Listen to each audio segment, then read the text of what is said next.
ध्रुवेण आत्मना नाथ न धर्मं न यशः पुमान् इहेत भूतदया सह स्वच्छः स्थावरैः अपि यो ध्रुवेणात्मना नाथ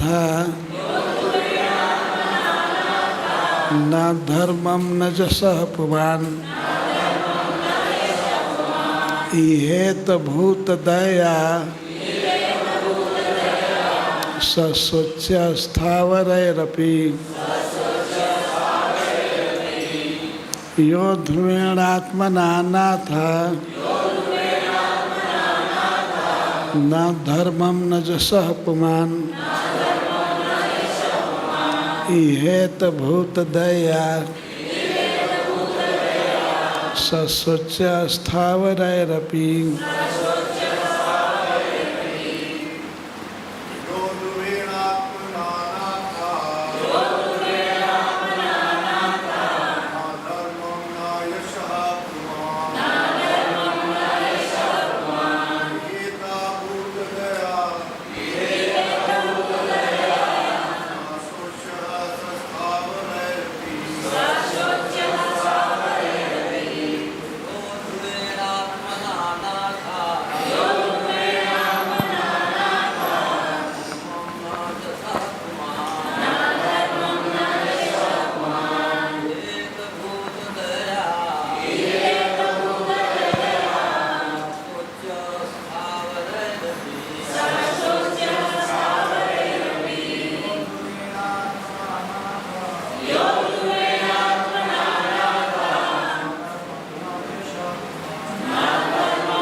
इहेत भूतदयया सशोच स्थावरैरपि पढ़िए। जो कोई अध्रुवेण हे देवों न नहीं धर्म धार्मिक नियम न नहीं यशः कीर्ति पुमान् मनुष्य इहेता के लिए प्रयत्न करता है भूत दया जीवों के लिए दया से सहा वह मनुष्य सोच्यः सोचनीय जड़ जीवों के द्वारा अपि भी हे देवों जो न दुखी प्राणियों पर दया दिखाते हैं और न धार्मिक नियमों या अक्षुण कीर्ति के महान कार्यों के लिए अपने नश्वर शरीर की बलि कर सकता है वह निश्चय ही जड़ प्राणियों के द्वारा धिक्कारा जाता है। इस प्रसंग में भगवान श्री कृष्ण भगवान श्री चैतन्य महाप्रभु तथा वृंदावन के 6 गोस्वामियों ने एक आदर्श स्थापित किया है जहाँ तक श्री चैतन्य महाप्रभु का संबंध है। श्रीमद् भागवत में कहा त्यक्त्वा सुतुष्टजसुरेशुतराज लक्ष्मी धर्मिष्ठराज वत्सा जगदादरण्यम माया मृगम दैतैक्षितमन्वधावत वंदे महापुरुष ते चरणारविंदम। हम भगवान के उन चरण कमलों को नमस्कार करते हैं जिनका मनुष्य को सदैव स्मरण करना चाहिए। उन्होंने अपना गृहस्थ जीवन यहाँ तक कि अपनी नित्य संगिनी को भी त्याग दिया, जिनकी पूजा स्वर्ग के वासी तक करते हैं। वे भौतिक माया के द्वारा मोहग्रस्त पतित आत्माओं के उद्धार के लिए वन में चले गए। संन्यास ग्रहण करने का अभिप्राय है नागरिक रूप से आत्महत्या, किंतु संन्यास प्रत्येक ब्राह्मण अर्थात प्रत्येक प्रथम कोटि के मनुष्य के लिए तो अनिवार्य है। श्री चैतन्य महाप्रभु की पत्नी अत्यंत तरुणी एवं सुंदरी थी और उनकी माता अत्यंत स्नेहमयी थी। उनके परिवार के सदस्यों का व्यवहार इतना मधुर था कि देवता भी ऐसे घरेलू सुख की कामना नहीं कर सकते थे। फिर भी संसार की पतित आत्माओं के उद्धार के लिए चैतन्य महाप्रभु ने 24 वर्ष की आयु में गृह त्याग कर संन्यास धारण कर लिया। उन्होंने कठोर सन्यासी का जीवन बिताया और सभी शारीरिक सुखों का त्याग किया। इसी प्रकार उन 6 गोस्वामी समाज में भी अच्छे पदों पर मंत्री थे, किंतु वे सब कुछ त्याग कर श्री चैतन्य महाप्रभु के आंदोलन में सम्मिलित हो गए। श्रीनिवास आचार्य कहते हैं, त्यक्त्वा पूर्णमशेष मंडलपति श्रेणीं सदा तुच्छवत् भूत्वा दीनगणेश गौ करुणया कौपिन कंठाश्रितौ। ये गोस्वामी अपने मंत्री, जमींदार तथा विद्वान पदों का भी त्याग कर श्री चैतन्य महाप्रभु के आंदोलन में संसार की पतित आत्माओं पर अनुग्रह करने के लिए सम्मिलित हो गए। दीन गणेश को करुणया, उन्होंने भिक्षुकों का जीवन स्वीकार किया। वे केवल लंगोटी तथा फटी गुदड़ी कंथा धारण करते हुए वृंदावन में रहने लगे और चैतन्य महाप्रभु की आज्ञा का पालन करते थे, जिससे वृंदावन की विगत कीर्ति पुनः हो सके। इसी प्रकार जिन लोगों को सुख सुविधा प्राप्त है, उन्हें चाहिए कि वे पतित आत्माओं के उद्धार हेतु श्री कृष्ण भावनामृत आंदोलन में सम्मिलित हो। भूत दया माया मृगम दैतैक्षितमं तथा दीन गणेश को करुणया, इन सभी शब्दों से यही अर्थ निकलता है। ये शब्द उन लोगों के लिए है जो मानव समाज को उचित ज्ञान पर उठाना चाहते हैं। अत्यंत सार्थक है। मनुष्य को चाहिए कि चैतन्य महाप्रभु 6 गोस्वामी तथा उन सभी पूर्व महर्षि दधीची के आदेशों का अनुसरण करते हुए श्री कृष्ण भावनामृत आंदोलन में सम्मिलित हो। क्षणिक सुखों के लिए अपने जीवन को व्यर्थ न जाने दे। मनुष्यों को चाहिए कि उस अच्छे कार्य में लगाए। अंततः इस शरीर को नष्ट होना है, अतः मनुष्य को चाहिए कि इसका उत्सर्ग सारे संसार में धर्म फैलाने के लिए शुभ कार्य भी करे। हरे कृष्ण। वर्ष पहले इस देश में एक बहुत बड़े ब्राह्मण हुए, ब्रह्मर्षि, जिनको दधीची मुनि कहा जाता है। ये उन महान ऋषि का उद्गार है। देवताओं से वे कहते हैं, यो अध्रुवेण आत्मना, जो इस नश्वर शरीर से, आत्मा से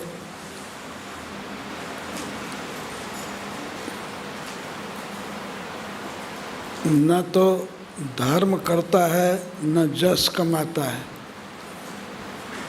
जीवों पर दया द्वारा। ये तो भूत दया, जो जीवों पर दया करके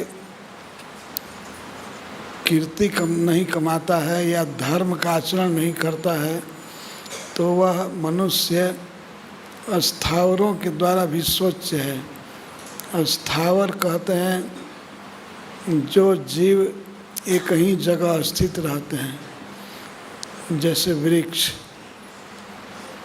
वृक्ष का जहाँ जन्म हुआ है वहीं जीवन भर रहता है, कहीं इधर उधर जा नहीं सकता है, उसको स्थावर कहते हैं।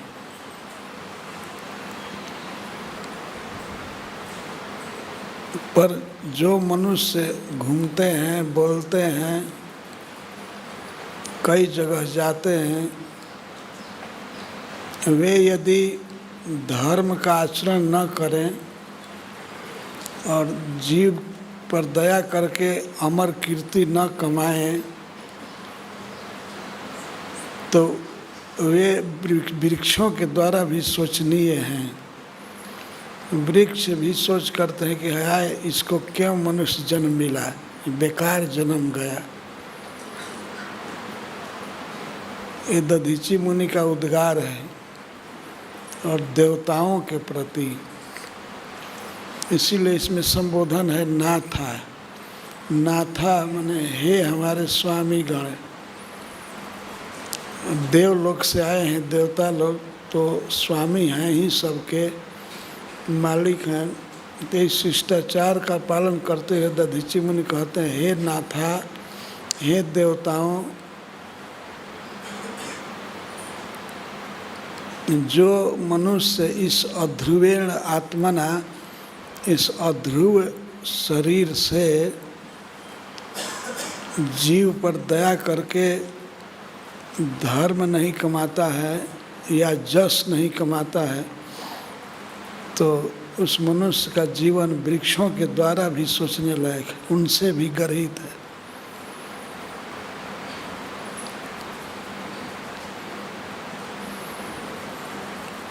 इसके परपट में श्रील प्रभुपाद जी कहते हैं कि दधीची मुनि का यह उद्गार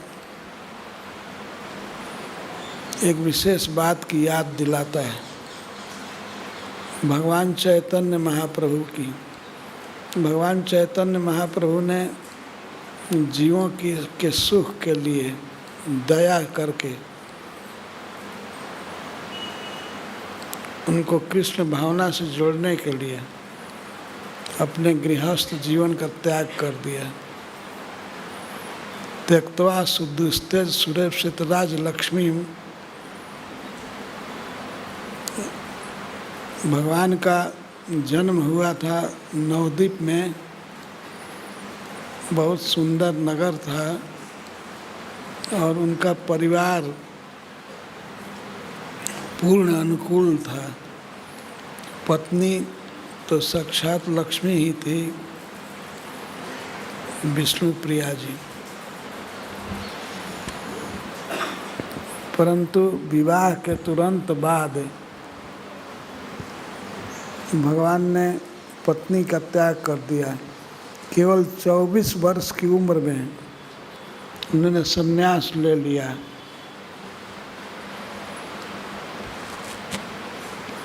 जब वे 20 वर्ष के थे उस समय उनका विवाह हुआ और 24 वर्ष में संन्यास ले लिए।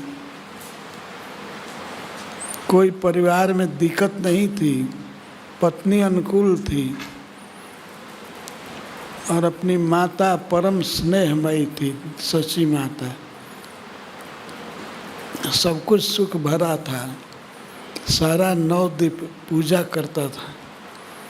उस क्षेत्र के सबसे बड़े ब्राह्मण श्री अद्वैताचार्य, वे तो चैतन्य को, निमाई को भगवान की तरह मानते थे और श्रीवास पंडित, बहुत बड़े ब्राह्मण, वे अपने पुत्र की तरह मानते थे। सारा सुख था, सब बहुत सम्मान था, लेकिन फिर भी भगवान ने, चैतन्य महाप्रभु ने त्याग दिया नवद्वीप को और अपने परिवार को। किस लिए? भूत दया, जीवों पर दया करके उनको कृष्ण से जोड़ने के लिए। और यही किया उनके शिष्यों ने, 6 गोस्वामियों ने। 6 गोस्वामियों में रूप गोस्वामी, सनातन गोस्वामी, रघुजगौ, रघुनाथ गोस्वामी, रघुनाथ भट्ट गोस्वामी, जीव गोस्वामी और गोपाल भट्ट गोस्वामी, ये 6 गोस्वामी। इन्होंने भी वही किया, अपना बहुत बड़ा बड़ा पद छोड़ दिया। बहुत बड़े बड़े जमींदार थे ये, एक प्रकार के राजा ही थे, बहुत धनी थे। सारा सुख छोड़ दिए, जीवों पर दया करके उनको सिखाने के लिए। ये सब अपना अपना पद छोड़ करके भगवान चैतन्य महाप्रभु का अनुसरण किए। बहुत बड़ी बड़ी कथाएं हैं, एक एक गोस्वामी का बताने में तो बहुत समय लगेगा। हम 1-2 गोस्वामी का बताना चाहते हैं, कैसे उन्होंने त्याग किया। रूप गोस्वामी के विषय में और श्रील सनातन गोस्वामी के विषय में तो हम कभी कभी कह चुके हैं, लेकिन अन्य गोस्वामियों में जैसे रघुनाथ दास गोस्वामी, इनके विषय में कुछ नहीं कहे हैं, तो उन्हीं के विषय में कहना चाहते हैं किस प्रकार रघुनाथ दास गोस्वामी ने त्याग किया। एक बहुत बड़े जमींदार के पुत्र थे, 2 भाई थे। इनके पिताजी का नाम था गोवर्धन मजुमदार, और इनके ताऊ थे, इनके पिता के बड़े भाई हिरण्य मजुमदार। ये 2 भाई थे, और इनकी वार्षिक आमदनी कितनी थी? 8 लाख स्वर्ण मुद्रा।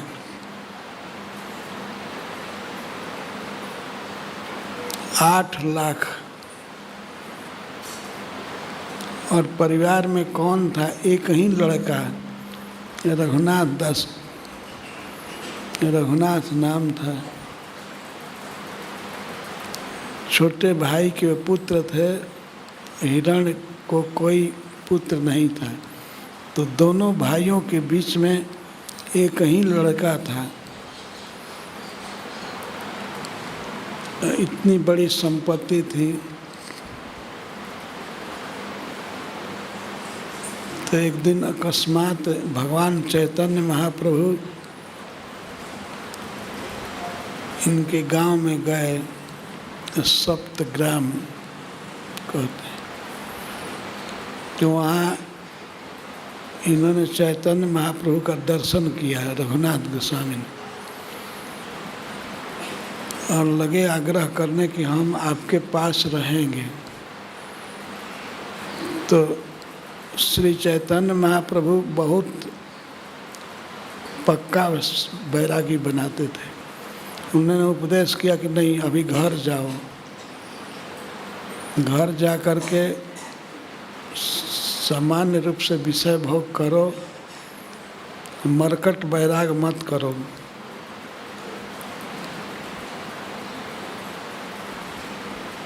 फिर उन्होंने कह दिया, मैं वृंदावन जा रहा हूँ, वृंदावन से जब मैं आऊँगा, जब जैसी तुम्हारी इच्छा उस समय करना, लेकिन अभी घर जाओ। तो भगवान के चरणों का दर्शन कर लिया रघुनाथ दास गोस्वामी ने, इनका मन संसार में बिल्कुल नहीं लगता था। वे हमेशा यही चिंता करते थे कब मैं नीलाचल जाऊंगा। चैतन्य महाप्रभु का पता लगाते रहते थे कि वृंदावन से कब आ रहे हैं। उनको पता लगा कि वे आ गए हैं तो रात दिन रोते रहते थे, हा गौरांग, हा जीवन सर्वस्व, आप कब मिलेंगे। अब एक एक दिन उनका युगों के समान बीतता था। घर छोड़ करके वे जाना चाहते थे नीलाचल। इसी बीच में क्या हुआ कि नित्यानंद प्रभु आ गए इनके गांव में और बहुत लोगों के साथ ये गए मिलने के लिए। नित्यानंद प्रभु बहुत प्रेम किए, कहा कि हमारे बगल में बैठो।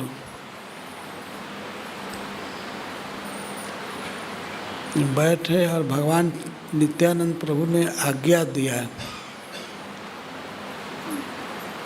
तुम बहुत धनी हो तो यहाँ आज जितने लोग आएंगे उनको दही चिवड़ा खिलाओ।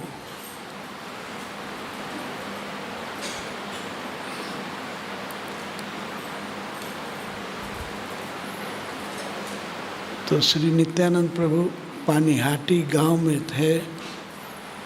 उन्होंने आज्ञा दिया रघुनाथ गोस्वामी को कि चिड़ा दही महोत्सव करो। चिड़ा दही महोत्सव बिहार में, बंगाल में बहुत प्रसिद्ध है। जब दही अधिक होता है तो उसको दही चिड़ा महोत्सव कहते हैं, और जब दही कम होता है तो चिवड़ा को दूध में फुला करके या पानी में फुला करके दही के साथ खाते हैं, चीनी डालकर, तो उसको चिवड़ा दही महोत्सव कहते हैं। चिवड़ा दही महोत्सव में चिवड़ा ज़्यादा होता है, दही कम होता है, और दही चिवड़ा महोत्सव में दही ज़्यादा होता है, चिवड़ा कम होता है। तो भगवान ने, नित्यानंद प्रभु ने आज्ञा दिया कि तुम दही चिवड़ा महोत्सव करो।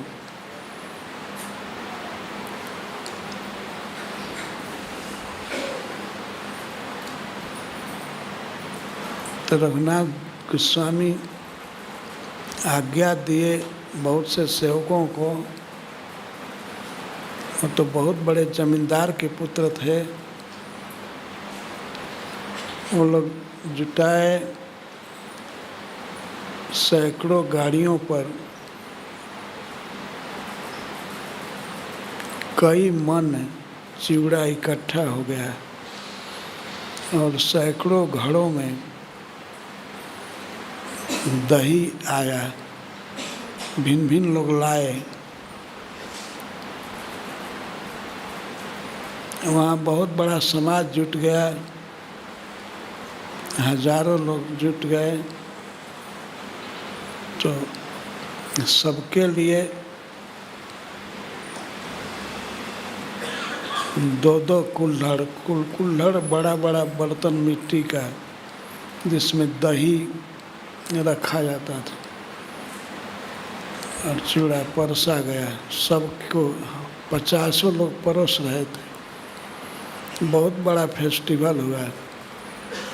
वह फेस्टिवल इतना प्रसिद्ध है कि आज तक ये महोत्सव मनाया जाता है। इसी महीने में पड़ता है, मई के महीने में चिवड़ा दही महोत्सव कहते हैं।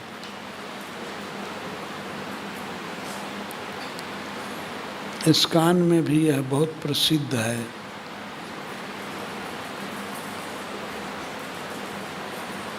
नित्यानंद प्रभु उस महोत्सव में खाए सभी वैष्णव जुटे थे, सब लोग भोजन किए। तब रघुनाथ ने सबको दक्षिणा दिया। उस समय दक्षिणा दी 100 रुपया नित्यानंद प्रभु को। 100 रुपया मतलब 100 सिक्का स्वर्ण मुद्रा दिए और सबको यथा योग्य दान दिए और एक ही आशीर्वाद मांगे कि मुझे चैतन्य का चरण कमल मिलना चाहिए। सबने आशीर्वाद दिया, ठीक है।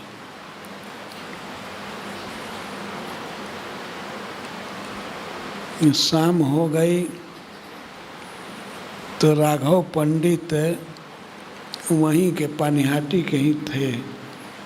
रात को नित्यानंद प्रभु वहीं रुके तो रघुनाथ दास भी वहीं रुके।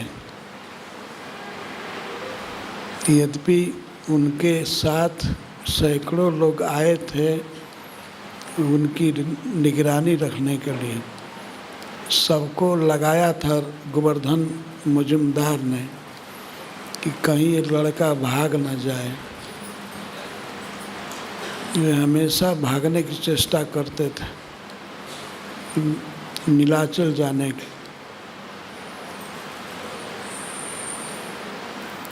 तो गोवर्धन मजुमदार ने रघुनाथ का विवाह कर दिया है एक बहुत सुंदरी कन्या से, जो अप्सरा के समान सुंदरी थी। ये सोच करके कि इसका मन उलझ जाएगा स्त्री में, लेकिन रघुनाथ का मन तो चैतन्य चरण में लगा हुआ था। वो कभी देखे भी नहीं अपनी पत्नी को। आसक्त होने की बात तो दूर रही। जिसका मन भगवान के चरण कमल में लगा हुआ है वो क्या आसक्त होगा। अब तो कोई भी उपाय किया गया, रघुनाथ दास गोस्वामी आसक्त नहीं हुए, स्त्री की तरफ कभी देखते भी नहीं थे।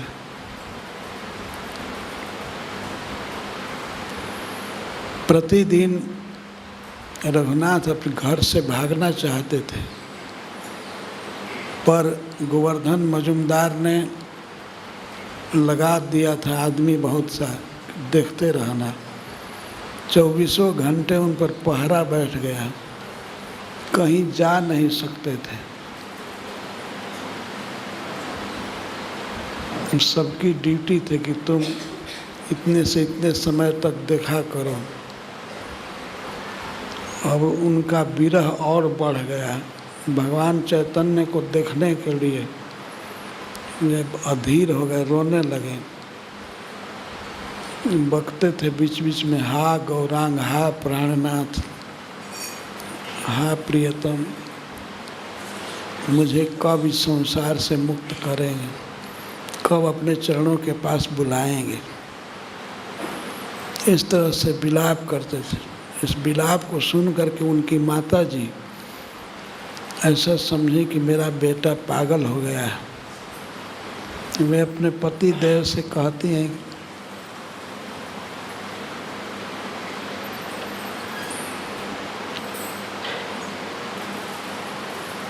इसको घर में बंद रखिए, ये कभी भी भाग सकता है, इसका दिमाग काम नहीं कर रहा है।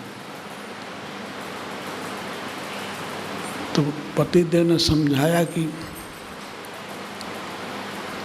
किसी भी उपाय से उसको बांध करके रखना असंभव है।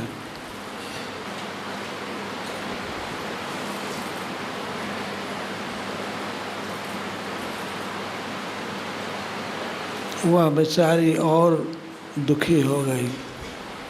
उसने सुना कि इसको बांध रखना असंभव है, क्योंकि गोवर्धन जी ने कह दिया कि बांध करके तो पशु को रखा जाता है, ये बंद कर रहेगा नहीं। तो इसीलिए वे और पहरेदार बढ़ा दिए।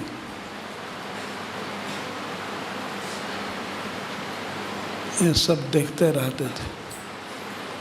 एक दिन का समय था, इनके गुरु महाराज, परिवार के गुरु जदुनंदनाचार्य आए थे घर पर। उनके स्वागत में बहुत देर हो गई सब लोगों को रात्रि में, और उनको रात्रि के अंतिम पहर में भोर में निकलना था। रात भर सब लोग सोए थे, जगे थे, इस कारण से भोर में नींद आ गई। सभी पहरेदार सो गए। ठीक वैसी दशा हुई जैसे मथुरा में भगवान के जन्म के समय सब सो गए थे। जो होने वाला होता है, हो करके रहता है, सब सो गए। तो रघुनाथ विदा करने चले गुरु जी को। गुरु जी का घर बहुत दूर था, 3-4 माइल था। तो वे उन्हीं के साथ, गुरु जी के साथ निकल गए विदा कराने के लिए। लेकिन वे बहुत प्रसन्न थे कि आज हमको घर से निकलने का मौका मिला। वे बहुत दूर चले गए। तब उनके गुरुजी ने कहा, ठीक है अब लौट जाओ। तो गुरु की बात मान करके वे कहे, ठीक है अब लौट जाऊँ, घर चला जाऊँगा। पर उनके मन में घर का असली अर्थ था जगन्नाथपुरी। वे घर से बाहर आ गए थे, किसी को पता नहीं लगा। भोर में अभी अंधकार था, फिर भी वे जदुनंदनाचार्य से अलग हो करके और चले अपने घर जगन्नाथपुरी। ऐसे रास्ते से जा रहे थे जिस पर कोई परिचित व्यक्ति न मिले। अकेले एकांत रास्ता, जंगल के रास्ते से पगडंडी से निकले और जगन्नाथपुरी जाने में नवद्वीप से 1 महीना लगता है। लेकिन 1 महीना के गंतव्य रास्ते में इतने तेज गति से जा रहे थे, केवल 2 दिन में पार किए नवद्वीप से चल करके।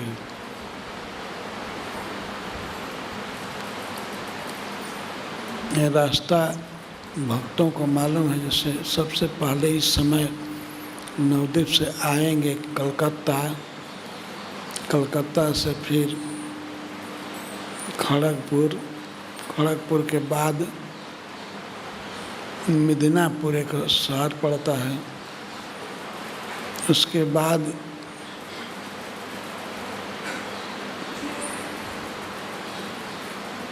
जलेश्वर, बालेश्वर, इसके बाद जगन्नाथपुरी। जो बहुत लंबा रास्ता है, 1 महीना चल करके लोग पहुंचते थे। और उस रास्ते को रघुनाथ दास गोस्वामी 2 दिन में पार किए। खा नहीं रहे थे कभी, नंगे पाँव चलते थे। ऐसे रघुनाथ दास गोस्वामी, जो कि अपने घर के बगीचे में भी जब निकलते थे तब भी पालकी से चलते थे। घर के बगीचे में घूमने के लिए पालकी से जाते थे, कभी पैदल नहीं चले थे। 50 गज भी पैदल नहीं चले थे।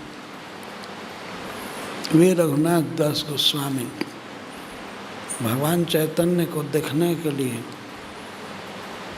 रात दिन दौड़ करके जा रहे थे जगन्नाथपुरी। इसलिए 2 दिन में पहुंच गए। भूख प्यास की कोई चिंता नहीं थी।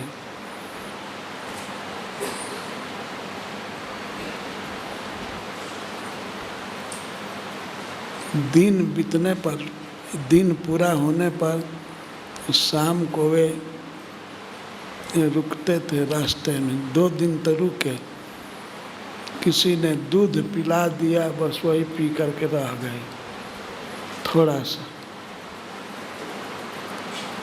पर उनको खाने पीने की चिंता नहीं थी। चिंता थी भगवान गौरांग के चरण को देखने की। जब पहुँचे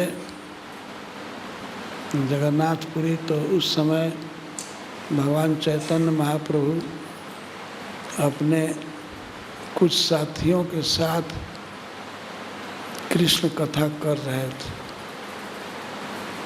रघुनाथ पहुँचे और जाकर प्रणाम किए।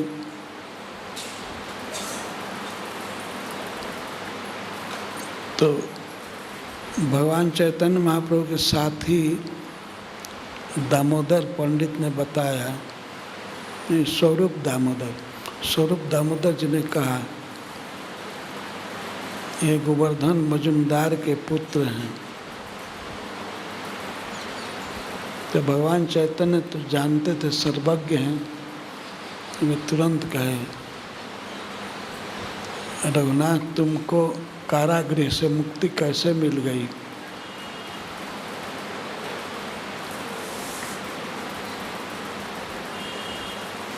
ये कई दिन से भूखा है, इसको भोजन देना चाहिए। तो गोविंद जो सेवा करते थे भगवान चैतन्य महाप्रभु की, गोविंद ने कहा कि प्रसाद पालो। तो रघुनाथ ने कहा कि मैं अभी स्नान करूंगा, समुद्र स्नान, और उसके बाद जगन्नाथ जी का दर्शन कर लूँगा, तब प्रसाद पाऊंगा। भगवान चैतन्य महाप्रभु का उच्छिष्ट दे रहे थे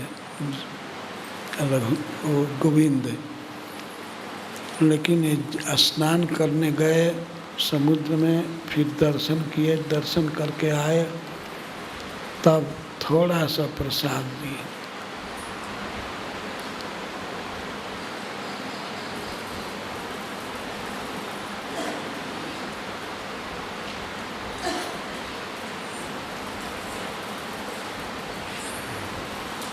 भगवान सब शुद्धि रखते हैं। वो गोविंद को आज्ञा दिए कि इसको प्रसाद जगन्नाथ जी का दिया करो।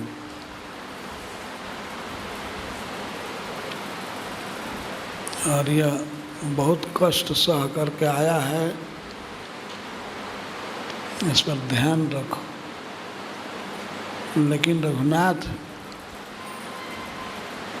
को तो सबसे बड़ा सुख था, भगवान का दर्शन हो गया, भोजन की चिंता नहीं थी। वे वैराग्य की मूर्ति थे।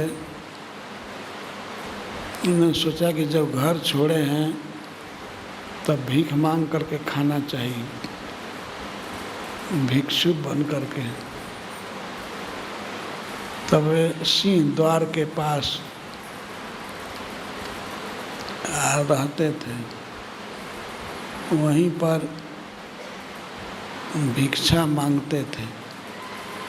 सिंह द्वार के पास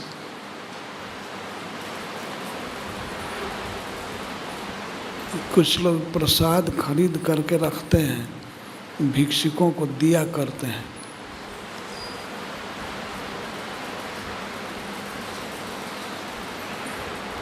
तो वहीं खड़े होकर के कई घंटे भीख मांगते थे, भीख के लिए खड़े रहते थे।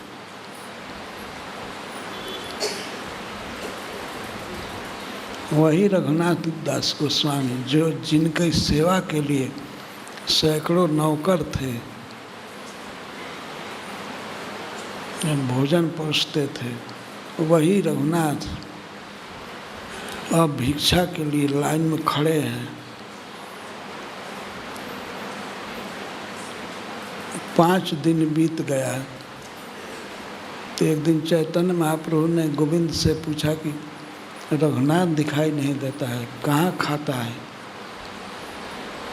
तब गोविंद ने कहा कि वो क्षेत्र में भिक्षा मांग कर खाते हैं।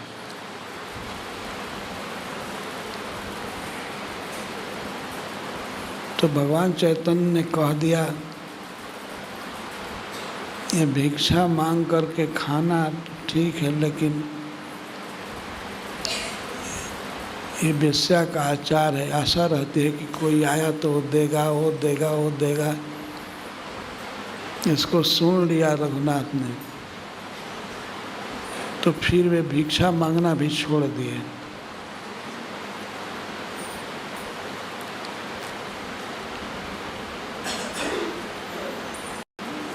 जब इसके बाद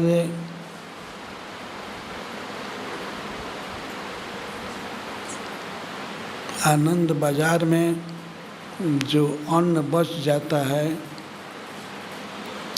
जिसको दुकानदार लोग फेंक देते हैं, गायों को डाल देते हैं।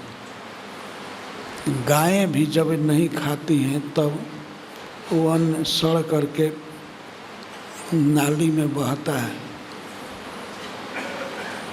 तो वही अन्न भात नाली से छान करके पत्तल पर रख करके रघुनाथ खाते थे। सड़ा हुआ अन्न जिसको गाय भी नहीं खाती थी। पानी में वो लाते थे, पानी में धो करके और भात को खाते थे, और नमक नहीं, कुछ नहीं उसमें। तो भगवान को तो सब पता है, वे पूछते रहते थे इस समय क्या कर रहा है रघुनाथ।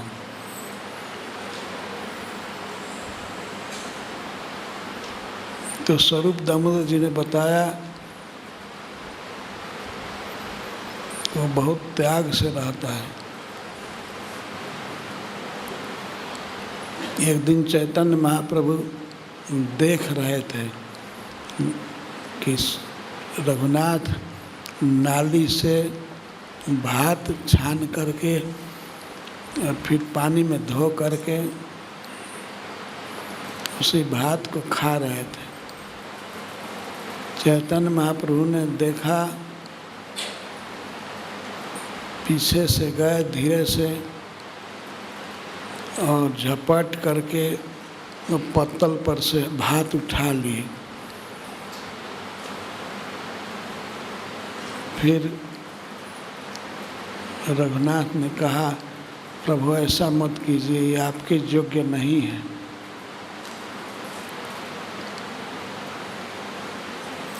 आप मत खाइए, आप मत खाइए। लेकिन चैतन्य महाप्रभु तो लेना था, ले करके तुरंत भात को मुख में लगा ली, खाने लगे। और जब रघुनाथ ने कहा कि आपके योग्य नहीं है, तब भगवान चैतन्य महाप्रभु ने कहा कि ऐसा मधुर प्रसाद मैं समस्त जीवन में नहीं पाया था। इतना सुंदर स्वादिष्ट।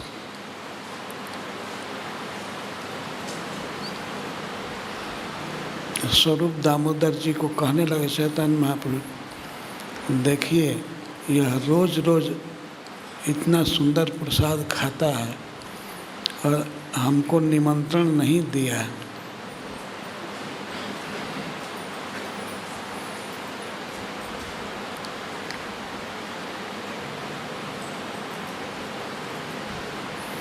फिर स्वरूप दामोदर जी ने भी कह दिया कि नहीं, आपको ऐसा नहीं खाना चाहिए।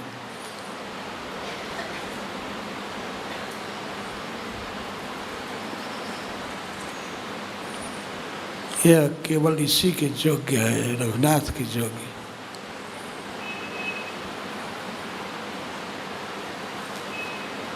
भगवान चैतन्य महाप्रभु ने स्वरूप दामोदर जी को, रघुनाथ को दिया, कहा कि यह आज से स्वरूपेर रघु, इस स्वरूप का रघु कहा जाएगा। आप इसकी संभाल कीजिए। तो रघुनाथ इतने संकोचित थे कि चैतन्य महाप्रभु से कभी बात नहीं करते थे, कभी उनके तरफ देखते नहीं थे,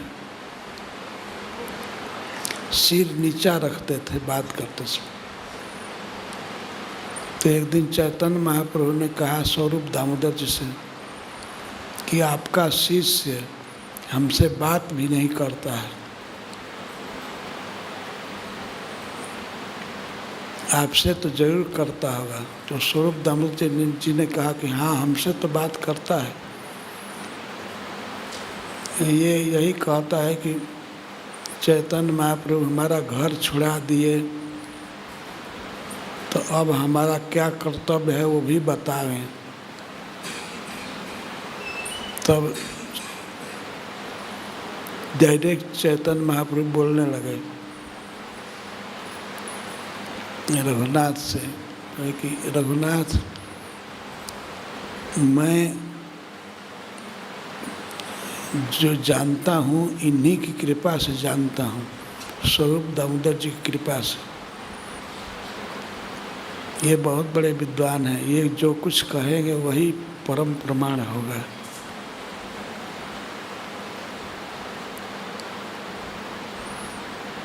तुम इन्हीं से कुछ कुछ सीखो। तब स्वरूप दामोदर जी ने कहा,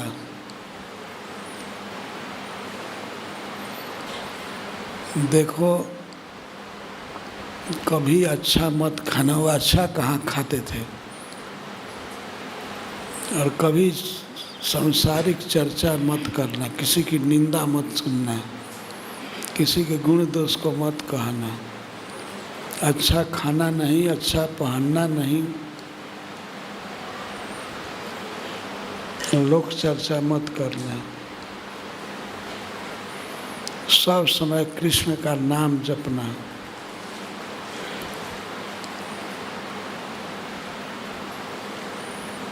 इतना बड़ा वैराग्य उन भक्तों में था। रघुनाथ दास गोस्वामी वे जब वृंदावन आए,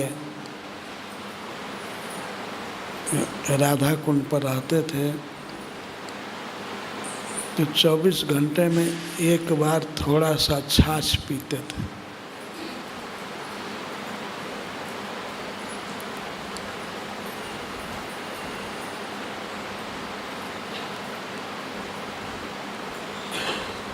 भोजन में वही छाछ था थोड़ा सा, और 1 लाख जप करते थे।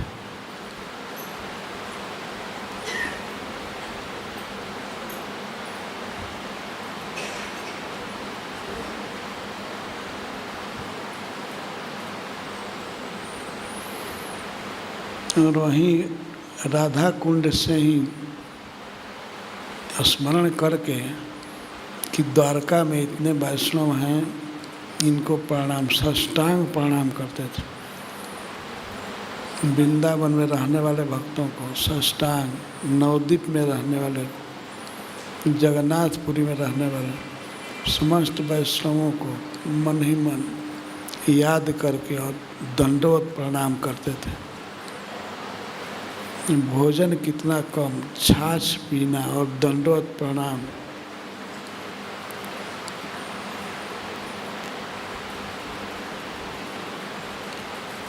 ऐसा लिखा कि 1000 दंडवत प्रणाम करते थे भक्तों को और भगवान को, सदा नाम जपते थे। आप लोगों ने से भक्तों ने पढ़ा होगा मनः शिक्षा, उनका एक बहुत प्रसिद्ध है ग्रंथ है मनः शिक्षा, मन को शिक्षा।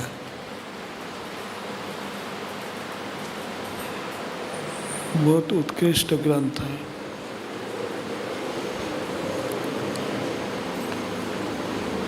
ग्रंथ लेखन करते थे, तीर्थों का उद्धार करते थे।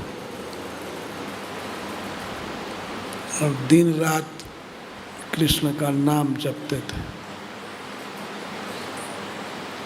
तो इस तरह रघुनाथ दास गोस्वामी थे। श्रीनिवास आचार्य कहते हैं, त्यक्त्वा तूर्णमशेष मंडलपति श्रेणीम सदा तुच्छ भक्त। बड़े बड़े राज्य को,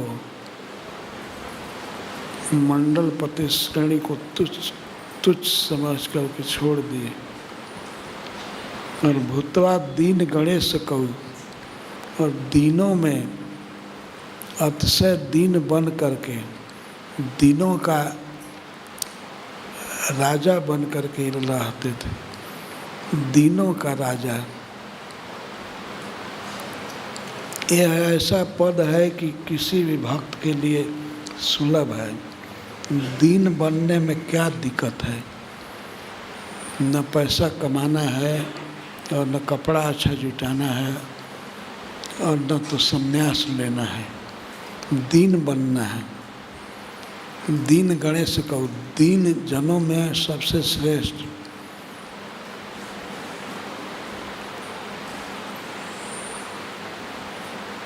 ये चैतन्य महाप्रभु का सिद्धांत है, दीन बन जाना है। दीन बनना बहुत बड़ा काम है। किसके लिए दीन बने? जीवों पर दया करने के लिए।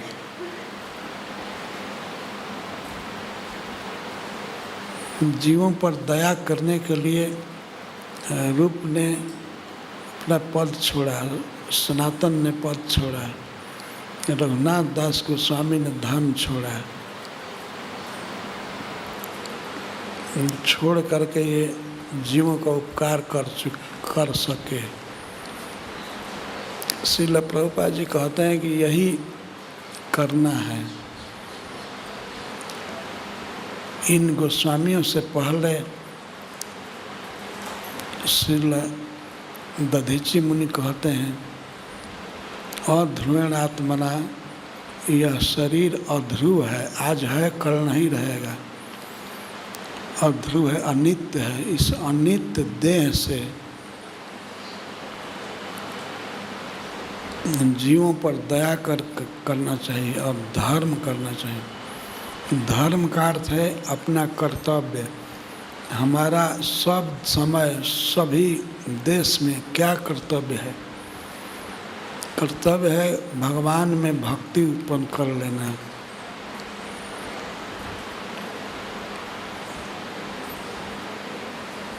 भक्ति होती है भगवान का नाम जपने से, प्रणाम करने से। तो यही कर्तव्य है।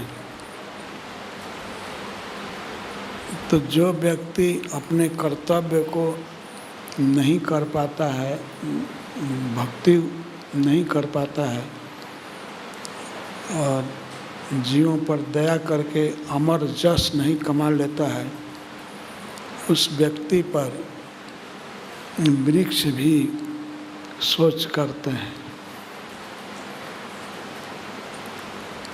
स्थावर जो एक जगह से दूसरी जगह जा नहीं सकते, जहाँ जन्म भगवान ने दिया है वहीं घाम सहते हैं, दुख सहते हैं, जाड़ा सहते हैं, आंधी सहते हैं, पर वे भी अपने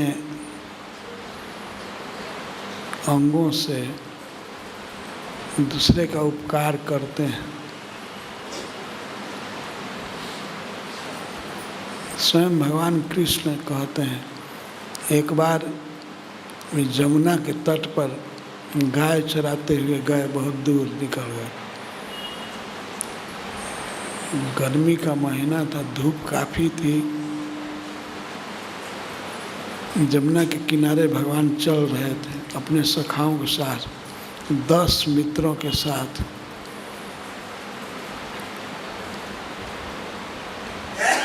अस्तो कृष्ण तेजस्वीन बरुथप सुबल श्रीदाम आदि सखा थे।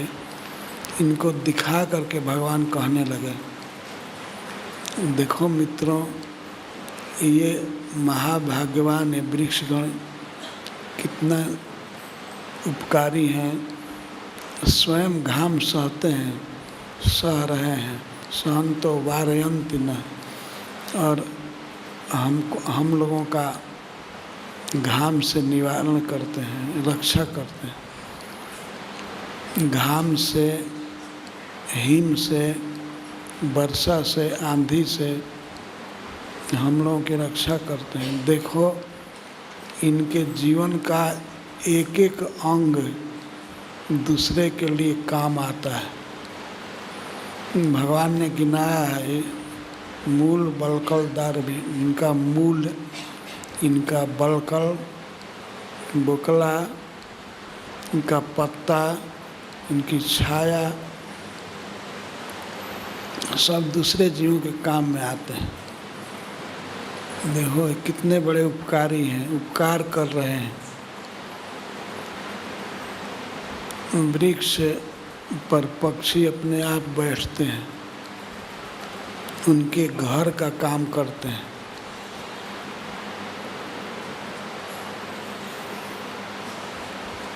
इनके शरीर का कोई अंग ऐसा नहीं है जो बेकार जाता है। यहाँ तक कि भस्म, शरीर का भस्म बनता है लकड़ी से, लकड़ी को जला करके राख बनती है। वो राख कभी कभी साधु महात्मा भी अपने देह पर धारण करते हैं, और साधुओं में सबसे बड़ा साधु भगवान शंकर भस्म धारण करते हैं।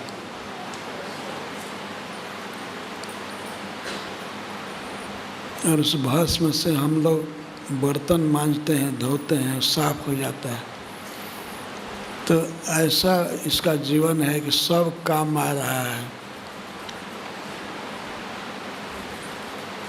भगवान ने ध्यान से देखने को कहा अपने सखाओं को, पश्यता एतान महाभाव, देखो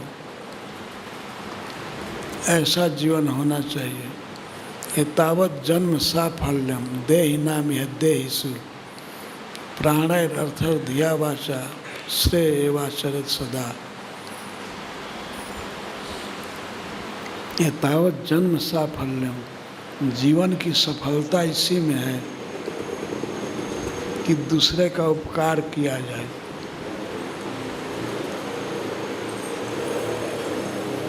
भगवान को दृष्टांत में वृक्ष ही मिले।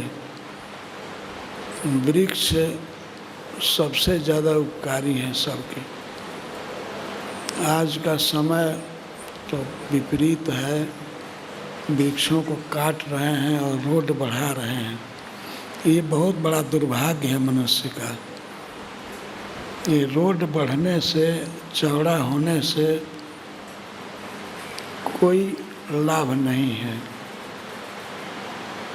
वृक्ष कटना ये बहुत बड़ा दुर्भाग्य है। वृक्ष रहना चाहिए। तो भगवान कहते हैं कि सबसे बड़े उपकारी ये हैं। एतावत् जन्म साफल्य, यही जीवन की सफलता है। अपने पास जो कुछ है उसके द्वारा दूसरे का उपकार करें। भगवान चैतन्य ने छोड़ दिया अपने गृहस्थ जीवन को। षड गोस्वामियों ने अपने सुख को तिलांजलि दिया। केवल दूसरे जीवों का हित करने के लिए, मनुष्यों का हित करने के लिए। श्रील प्रभुपाद जी इसी परंपरा में हुए, जो अपने दैहिक सुख का परित्याग करके अमेरिका में गए। उस समय उनके लिए वह बड़ा त्याग था। हवाई जहाज उस समय भी चल रहे थे, फिर भी प्रभुपाद जी जल के जहाज से गए।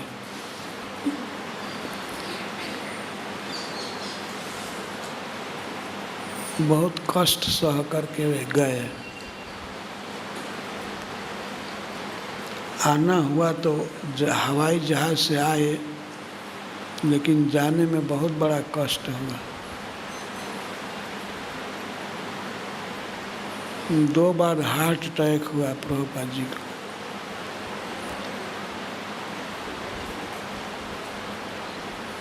पर किसी भी तरह से जीवों का हित करना था, कि कर गए। तो प्रभुपाद जी लिखते हैं कि अपने सुख सुविधा का ध्यान न करके दूसरे के लिए कष्ट सहना, दुख सहना, यही वैष्णव का सिद्धांत है।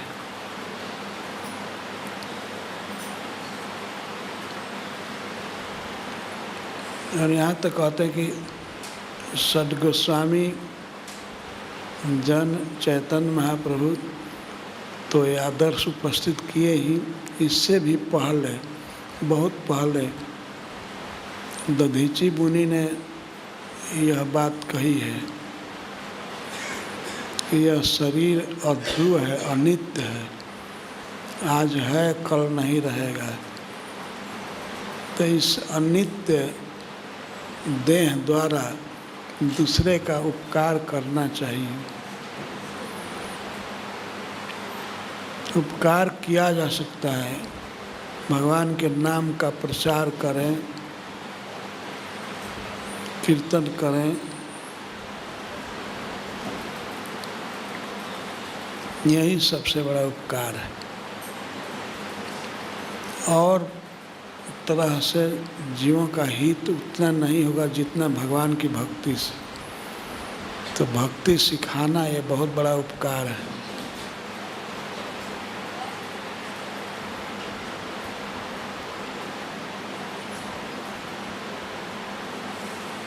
एक बात मेरे मन को आज बहुत टच की कि भूतवा दीन गणेश कहू, ये सद्गोस्वामी जन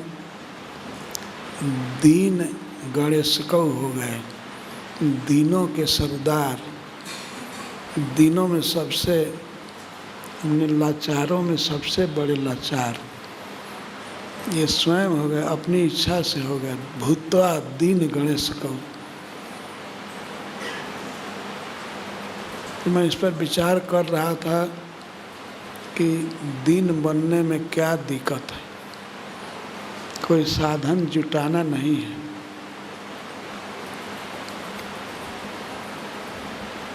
यदि कोई सुविधा है अपने पास तो उसको छोड़ने में दिक्कत क्या है।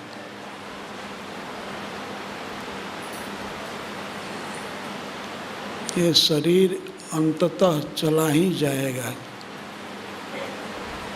चाणक्य पंडित कहते हैं सन्निमित्ते वरं त्यागो विनाशे नियते सति। जब जिस वस्तु का विनाश निश्चित है तो उस निश्चित विनाशशील वस्तु के द्वारा यदि उत्तम कार्य हो जाता है तो त्याग से, तो त्याग ही सबसे श्रेष्ठ है।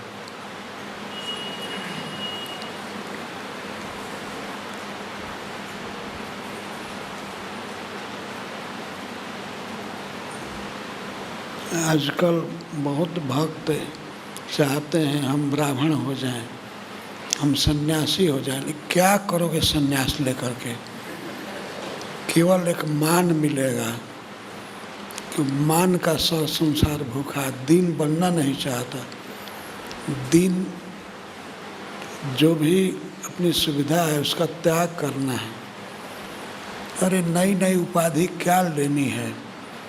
हम ब्राह्मण हो जाएं, हम सन्यासी हो जाएं, इससे लाभ क्या होगा? हम जो नहीं है वह हो करके अपने घाटा में पड़ जाएंगे। अभी जो शरीर है, शरीर की जो अवस्था है उसी में बंधन है और शरीर की उपाधियों में सजना ठीक नहीं है।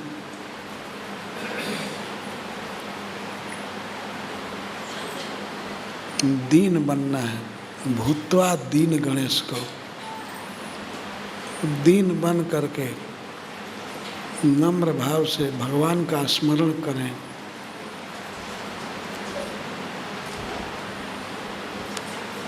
आज भी ब्रज में कोई ऐसे दीन बन करके रह सकता है।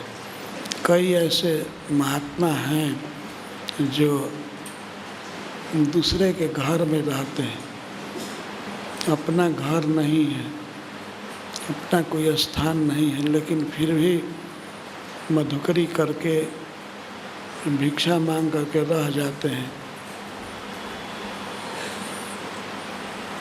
और भगवान का नाम रटते रहते हैं।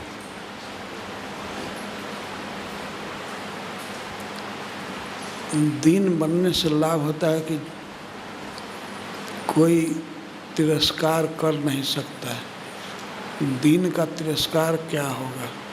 जब कोई व्यक्ति अपने को बड़ा समझता है तब पग पग पर भय रहता है कि हमारा तिरस्कार हो जाएगा, हमको मान नहीं मिलेगा। लेकिन पहले से ही जो मान का त्याग कर चुका है उसको मान न मिलने का दुख होगा नहीं।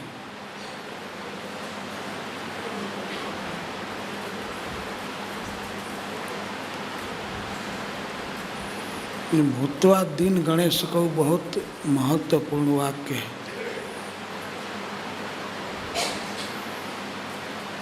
वे गोस्वामी जन कोई प्राकृतिक विपद में नहीं थे, कोई अभाव नहीं था, लेकिन अभाव स्वयं कर लिए, दीन बन गए। जैसे सनातन गोस्वामी जब वे गृह त्याग करके चैतन्य महाप्रभु से मिलने आ रहे थे बनारस में, तो पैदल आ रहे थे।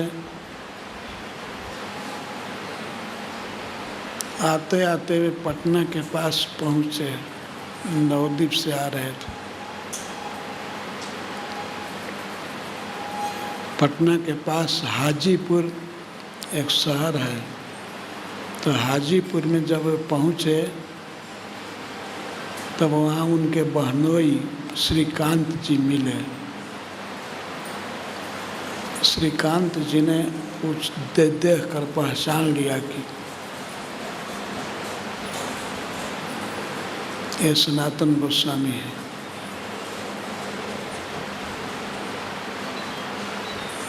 तो देख करके वे अपने निकट आए और पूछने लगे, कहाँ जा रहे हैं? तो पैर में जूता नहीं था, कपड़ा कोई अच्छा नहीं था।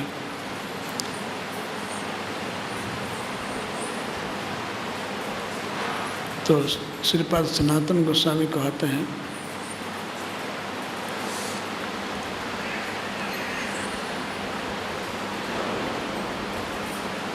उनके बहनोई जी ने कहा कि अब घर चलिए। तब सनातन जी ने कहा घर ही तो जा रहे हैं, अब तक परदेश में थे, अब घर जा रहे हैं। घर का मतलब है वृंदावन, अब घर जा रहे हैं। तो श्रीकांत जी ने एक बहुत अच्छा फाइन ऊन का बना हुआ कंबल, जो उजला ऊन था, दिया। भोट कंबल। तो उस कंबल को लेकर के केवल अपने बहनोई का सम्मान करने के लिए वे ओढ़ करके चल दिए। जाड़ा का दिन था।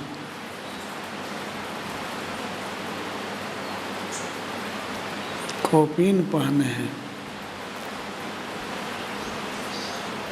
और बहुत बढ़िया कंबल ओढ़ लिए और आए।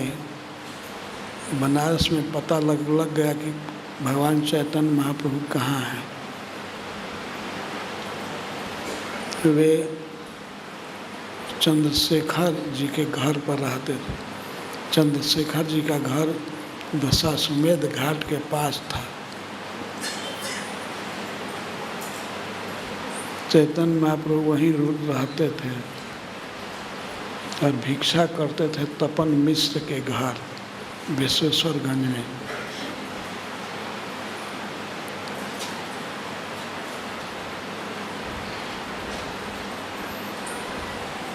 तो भगवान से मिले सनातन गोस्वामी, दोनों बहुत देर तक रोते रहे एक दूसरे का आलिंगन करके।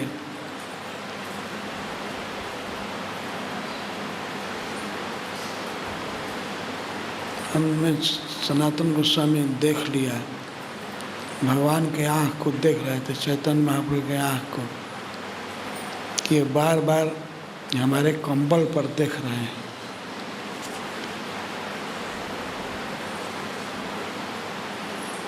तो सनातन गोस्वामी को अच्छा नहीं लगा, तो वे समझ गए कि ये कंबल को पसंद नहीं कर रहे हैं। तो वे तुरंत गंगा जी के तट पर गए। एक साधु अपना कंथा, अपनी गुदड़ी को सुखवा रहा था। तो सनातन जी गए, कहे कि आप हमारा एक काम कीजिए, आप एक कंथा दे दीजिए हमको और एक कंबल ले लीजिए। तो वो समझा कि ये मजाक कर रहा है। उसने कहा कि स्वामी आप ऐसे क्यों कर रहे हैं, आप इतना अच्छा कंबल दे रहे हैं और एक चिथड़ा लेना चाहते हैं, गुदड़ी लेना चाहते हैं, ऐसे मजाक मत कीजिए। तब सनातन गोस्वामी ने कहा नहीं, मजाक नहीं कर रहा, मुझे ज़रूरत है। वे कंबल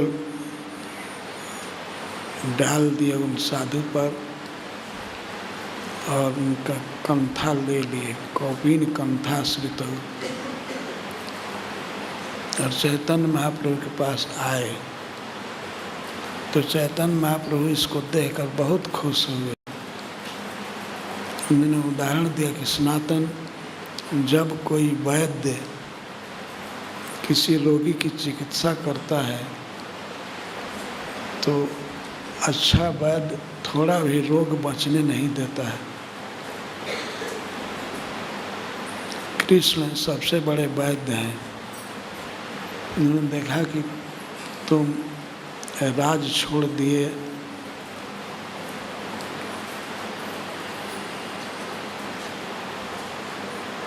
भीख मांग करके खाते हो, तो मधुकरी करने वाला व्यक्ति इतना महंगा कंबल ओढ़े, यह ठीक नहीं लगता। इसीलिए कृष्ण ने तुम्हारे रोग दूर कर दिया, अब अच्छा हो गया। कंथा ले लिए और कंबल दे दिए, बहुत अच्छा हो। यह बिल्कुल फिट है।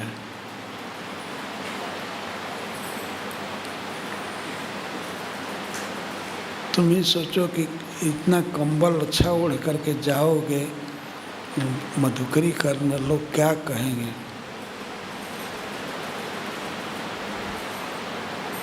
तो भगवान बहुत प्रसन्न होते थे जब त्याग कोई करता था। त्याग वही कर सकता है जिसमें वैराग्य हो। वैराग्य होने पर त्याग सहज हो जाता है। तो इस तरह का वैराग्य था गोस्वामी जनों में।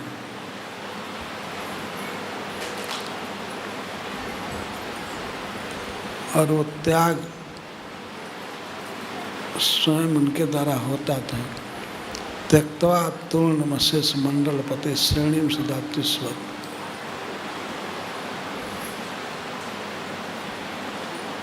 कौपीन कंथा से तो करुणा से दूसरे जीवों पर दया करने के लिए वे कौपीन और कंथा धारण करते थे। कंथा का अर्थ होता है बहुत पुराना कपड़ा फेंका हुआ और उसी को सी करके जोड़ करके जाड़े की रक्षा की जाती है, जाड़े से अपने शरीर को बचाया जाता है। इसको कंथा कहते हैं।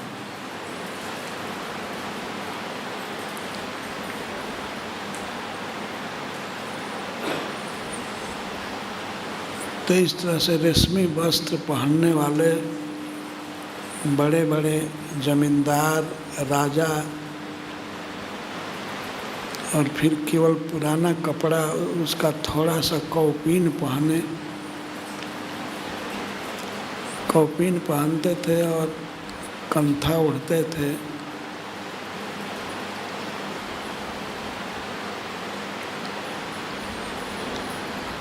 दूसरे जीव का हित करने के लिए ये प्रचार कर जानते हैं। भगवान चैतन्य महाप्रभु का सिद्धांत है, भोगों को भोगने से अशांति बढ़ती है, कलह बढ़ता है, और त्याग से शांति मिलती है। त्यागात् शांतिरनंतरम्।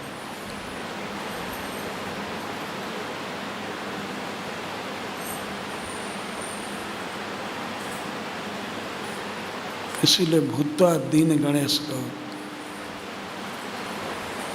दीन बन करके रहते।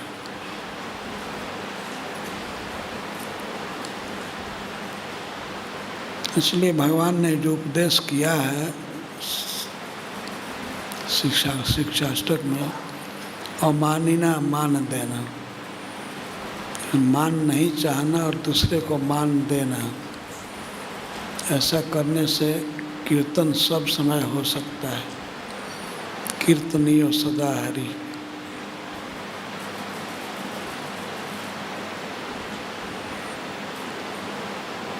दीन बन करके रहना इस संसार में बड़ा लाभदायक है। भजन में कोई विघ्न नहीं हो पाएगा। भजन में विघ्न तब होता है जब व्यक्ति अपने को बड़ा मानने लगता है, मान की अपेक्षा रखता है।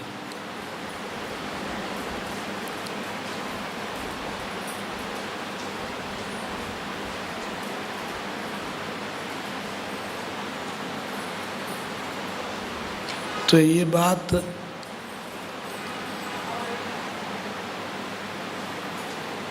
बहुत साफ हो गई है दधीची मुनि के उदाहरण से, कि उन्होंने अपने शरीर को दे दिया देवताओं के हित के लिए।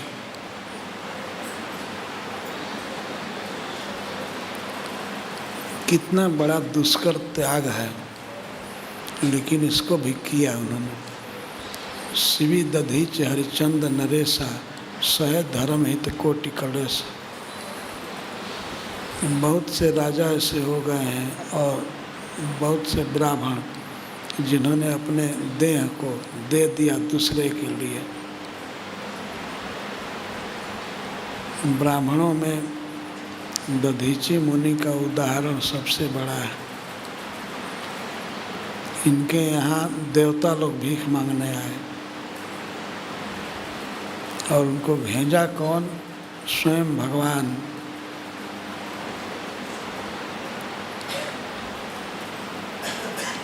तो ये उदाहरण है, हम लोगों को अपने जीवन में जितना हो सके अपनाना चाहिए।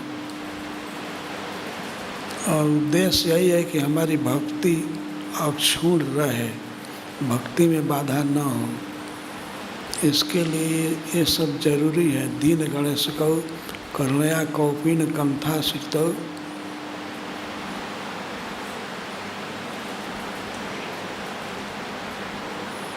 जय श्रील प्रभुपाद।